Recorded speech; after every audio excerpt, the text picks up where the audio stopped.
नमस्कार मेरे प्यारे साथियों, क्रैक परीक्षा में आप सभी का हार्दिक स्वागत है। मैं हूं अमित, लेकर आया हूं 2 अक्टूबर का फर्स्ट शिफ्ट का क्वेश्चन पेपर, यानी कि लगभग क्वेश्चन हमारे पास आ चुका है। फ्रेंड्स, हम आपको बताते हैं अब फुल एक्सप्लेनेशन के साथ। सो फ्रेंड्स, हम चलते हैं पहले क्वेश्चन की तरफ। हमारा जो पहला क्वेश्चन है वो फ्रेंड्स है कि आत्मघाती थैली किसे कहते हैं। फ्रेंड्स, हम आपको बता दें, जो लाइसोसोम होता है वो आत्मघाती थैली कही जाती है। फ्रेंड्स, इसके जो खोजकर्ता हैं वो हैं क्रिश्चियन डी डुवे ने 1958 ईस्वी में किया था। इसका जो संरचना होता है वो गोलाकार होता है। फ्रेंड्स, हम आपको ये बता देते हैं, इसका जो व्यास होता है, जो डायमीटर होता है 0.4 माइक्रोन से लेकर 0.8 माइक्रोन तक होता है। फ्रेंड्स, हम आपको बता देते हैं ये सिंगल यूनिट मेम्ब्रेन से बनी होती हैं। फ्रेंड्स, हम चलते हैं अगले प्रश्न की तरफ। हमारा जो अगला प्रश्न है वो ये है कि फ्रेंड्स, किसी तार की लंबाई को 2 गुना, और करंट नहीं, यहाँ पर है एरिया, यानी कि क्रॉस सेक्शनल एरिया को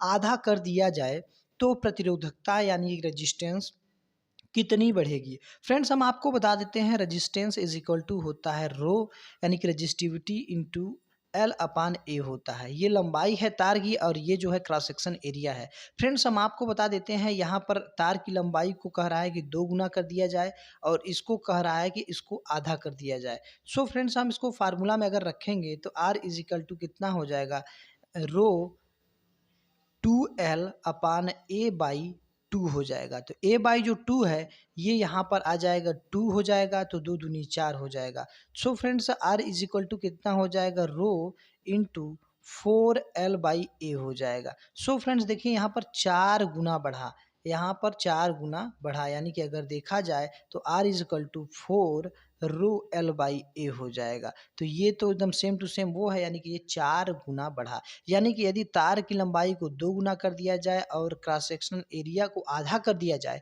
तो जो प्रतिरोधकता होगी वो 4 गुना बढ़ जाएगी। फ्रेंड्स, हम चलते हैं अगले प्रश्न की तरफ। हमारा जो अगला प्रश्न है वो ये है, हमारा अगला प्रश्न ये है कि राष्ट्रपति की वीटो पावर की शक्ति किस अनुच्छेद में वर्णित है। फ्रेंड्स, हम आपको बता देते हैं, जो राष्ट्रपति की जो शक्ति, वीटो पावर की जो शक्ति है वो अनुच्छेद 111 में वर्णित है। राष्ट्रपति के पास 3 वीटो पावर की शक्तियां होती हैं। क्या होती हैं? 3 की पहला जो होती है वो होती हैं पूर्ण निलंबन।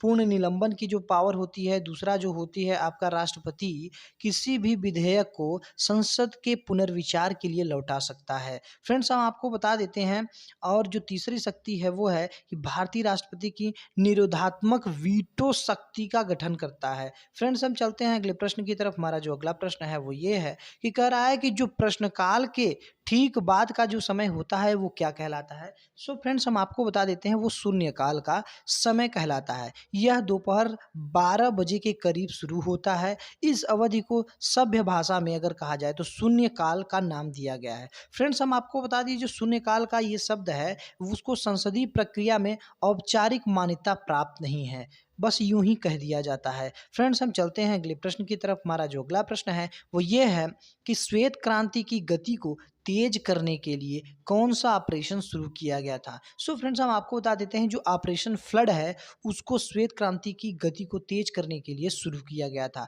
ये जो ऑपरेशन फ्लड होता है वो दूध से संबंधित होता है। इसके जो खोजकर्ता हैं वो डॉक्टर वर्गीज कुरियन जी हैं, जो कि प्रसिद्ध भारतीय सामाजिक उद्यमी थे।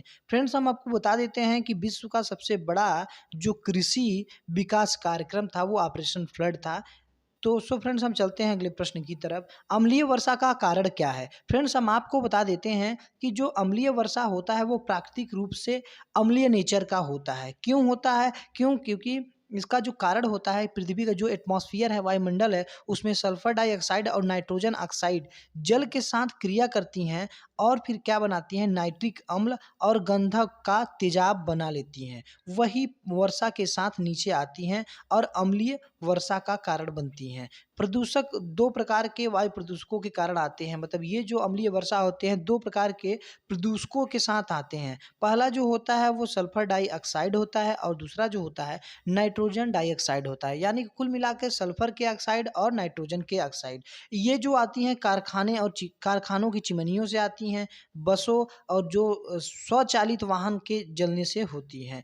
फ्रेंड्स, हम बता दें आपको कि चलते हैं अगले प्रश्न की तरफ कि अश्रु गैस क्या है। जब अश्रु गैस आँखों के संपर्क में आती हैं तो कार्निया की जो स्नायु होती हैं वो एक्साइटेड हो जाती हैं, आँख से आंसू निकलने लगता है, दर्द होने लगता है। फ्रेंड्स हम आपको बता देते हैं इससे अंधापन का भी हो सकता है, अंधापन का कारण भी ये हो सकता है।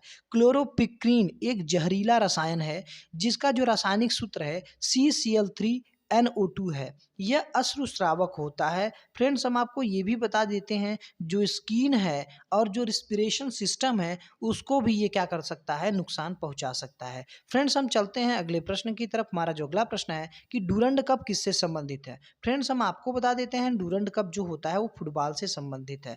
फ्रेंड्स डूरंड जो कप होता है वो भारत की सबसे पुरानी फुटबॉल प्रतियोगिता है। इसे सर्वप्रथम 1888 ईस्वी में आयोजित किया गया था। फ्रेंड्स यह विश्व के 3 सबसे पुराने फुटबॉल टूर्नामेंट में से एक है। टूर्नामेंट का जो नामकरण है वो सर मोर्टिमर डूरंड के नाम पर रखा गया है। फ्रेंड्स हम चलते हैं अगले प्रश्न की तरफ। हमारा जो अगला प्रश्न है वो ये है कि कंदरिया महादेव मंदिर कहाँ पर है। तो कंदरिया महादेव मंदिर जो है खजुराहो मध्य प्रदेश में स्थित है। मंदिरों में सबसे विशाल कंदरिया महादेव शिव मंदिर है। इसका जो निर्माण काल है वो 999 ईस्वी में हुआ था। राजा धंग देव चंदेल ने करवाया था। फ्रेंड्स हम आपको बता देते हैं इसकी अगर लंबाई चौड़ाई की बात किया जाए तो लंबाई 102 फीट और चौड़ाई जो है 66 फीट है और ऊंचाई 101 फीट है। फ्रेंड्स हम आपको बता देते हैं कंदरिया का जो नामकरण है भगवान शिव के एक नाम कंदर्पी के अनुसार हुआ है। फ्रेंड्स हम चलते हैं अगले प्रश्न की तरफ। हमारा जो अगला प्रश्न है कि ओजोन परत को नष्ट करने वाली जो गैस है उसका नाम बताएं। फ्रेंड्स हम आपको बता दें CFC जिसे क्लोरोफ्लोरोकार्बन के नाम से जानते हैं। यह एक कार्बनिक यौगिक है फ्रेंड्स और हम आपको बता देते हैं जो केवल कार्बन, क्लोरीन, हाइड्रोजन और फ्लोरीन परमाणुओं से बनता है।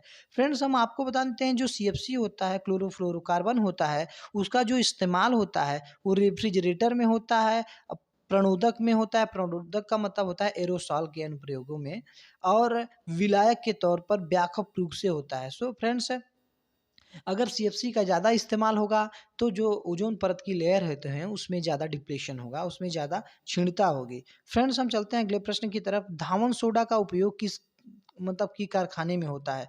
फ्रेंड्स हम आपको बता दें जो धावन सोडा का उपयोग होता है पेपर बनाने के लिए यानी कि पेपर के कारखाने में होता है। टेक्सटाइल बनाने में, टेक्सटाइल के कारखाने में उपयोग होता है यानी कि जो गलीचा उलीचा होता है।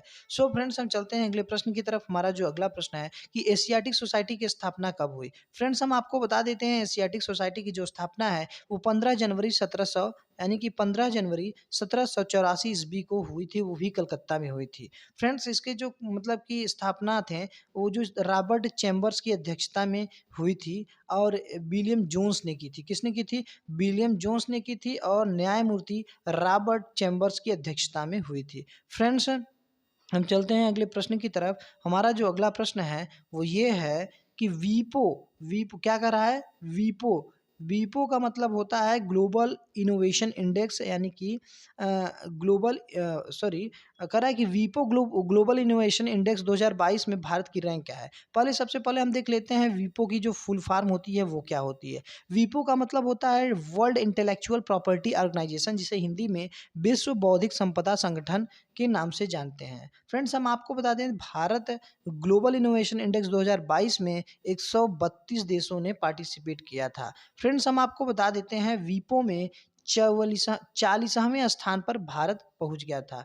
फ्रेंड्स हम आपको बता दें कि इसके पहले 46 स्थान पर पिछले साल था। फ्रेंड्स हम आपको बता दें 6 स्थानों की छलांग भारत ने लगाई है यानी कि वीपो वर्ल्ड इंटेलेक्चुअल प्रोग्राम में क्या है, ये 40वें स्थान पे है। फ्रेंड्स हम चलते हैं अगले प्रश्न की तरफ। हमारा जो अगला प्रश्न है वो ये है हमारा जो अगला प्रश्न है वो ये है कि हाल ही में खबरों में रहा ऑपरेशन गरुण किस संगठन से जुड़ा है। तो CBI यानी कि सेंट्रल ब्यूरो इन्वेस्टिगेशन, यानी कि हम आपको फ्रेंड्स बता दें सेंट्रल जांच ब्यूरो ने अवैध मादक पदार्थों की तस्करी के लिए ऑपरेशन गरुण शुरू किया है। ऑपरेशन गरुण शुरू किया है इस वैश्विक अभियान की शुरुआत इंटरपोल और नारकोटिक्स कंट्रोल ब्यूरो के सहयोग से की गई थी। फ्रेंड्स, हम चलते हैं अगले प्रश्न की तरफ। हमारा जो अगला प्रश्न है वो ये है कि इस राज्य को आयुष्मान उत्कृष्टता पुरस्कार 2022 से सम्मानित किया गया है। फ्रेंड्स, हम आपको बता देते हैं उत्तर प्रदेश। उत्तर प्रदेश को आयुष्मान उत्कृष्टता पुरस्कार 2022 से सम्मानित किया गया है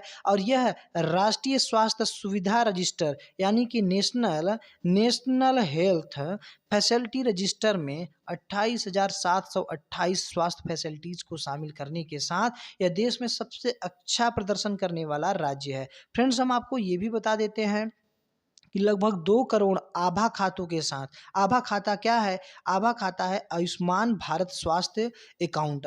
आयुष्मान भारत स्वास्थ्य अकाउंट यानी कि आभा खाता बनाने वाला ये दूसरा राज्य है। फ्रेंड्स, हम चलते हैं अगले प्रश्न की तरफ। हमारा अगला प्रश्न है कि कह रहा है कि मौलिक कर्तव्य किस अधिनियम में जोड़े गए? फ्रेंड्स, हम आपको बता देते हैं कि संविधान संशोधन 1976 द्वारा क्या है कि मौलिक कर्तव्य को 51 क के भाग 4 के 51 क में जोड़ा गया, यानी कि भाग 4 के 51 क में जोड़ा गया।